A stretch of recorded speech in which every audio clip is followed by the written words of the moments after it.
Welcome back. That young man has come in, and I tell you what, he's really a game. When you have a kicker that can make game-winning kicks for you, you always feel good that you will get some kind of a score. But special teams in general have been playing pretty doggone well. James, it is amazing. Frost punting, swishing with the kicks, our coverage. And we have a number of starters on those coverage teams.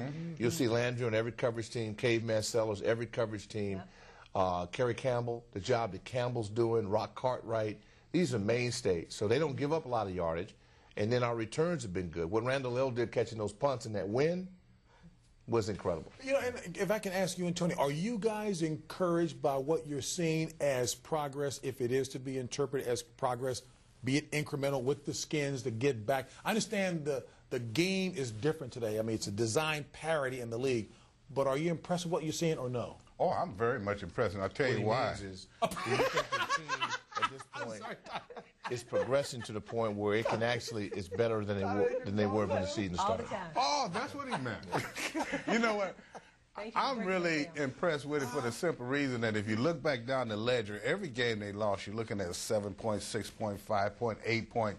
And they led in each of these games. So therefore now they're doing the small things that they needed to do to win those games. And that's why you can have hope that they will get to the playoff. But is that because of the quarterback? But let's take the Warpath question of the week. I want to ask you guys to answer, each of you. How would you evaluate Jason Campbell's play this season? I want you to answer that for me, Rick, because you've done that a little bit. And do you think the change in quarterback has affected the play calling in the past 2 games? Don, I want you to answer that for me.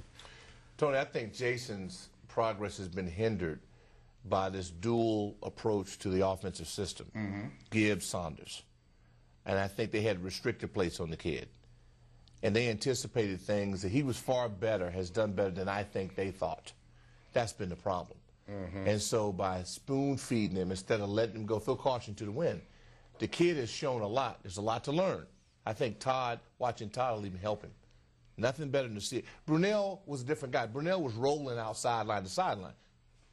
Well, in tagging on to what Rick said, yes, with Collins in there, they were able to do a lot more because he knows the offense. So they're able to throw in a lot more. And in that game against the Giants, I was impressed because we were saying take off the handcuffs to the offense. They did a lot of great things that we weren't used to seeing.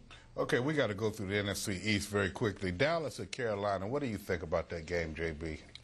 You know what? I still like Dallas. I'm hoping that Tony Romo, I know the game just recently, you know, he had his lady sitting up in the booth and the whole 9 yards of the pink number and the whole 9 yards. You know what?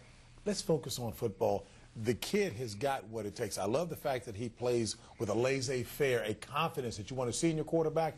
I would just like to see the kind of consistency. Everybody's going to have a bad game, but just be focused at it, you know, because he's got the it. Philadelphia, New Orleans, big game. Philadelphia won a big one. You think they can win 2, Rick? With their defense, Dallas was going 30 on everybody. They impressed me. I wasn't shocked because of Jim Johnson's scheme, but I am saying I was surprised. Dallas is very good. They shut them out. Washington, Minnesota, we all feel like Washington can win that game. Absolutely. If they go out, no mistakes, and do the things they know they can, stop that running game, then they should be able to beat Minnesota. But it's going to be a tough game. Now, you know, in this segment, we always have the sports bar. You would like this because some of Billy Baines and everyone is involved with that. But this sports bar challenge we had this week, let's take a look at it. They got games left. I want you guys to look at these scores. These guys have been picking pretty good. Crystal City Sports Pub, 9-6. They got San Diego. The game is Denver and San Diego. Capatrice, they're San Diego. They're 11-4. Martini, Doc has come back, Doc, at San Diego Chargers. Okay, Crystal City Restaurant, Billy Baines, he's come back. San Diego, Greavy picking a little better, but look at cheeseburger. Everybody's taking San Diego. 14-1. Wow. 72 different shakes, flavors of shakes. Look at it. See, the milkshakes, he even had them all. Hey, before you camera people show the bottom of me again and Rick say something like that, let me know so I can hold the gut in. We're going to take a break now. Scholarship time is up. You guys check this out. Let me know.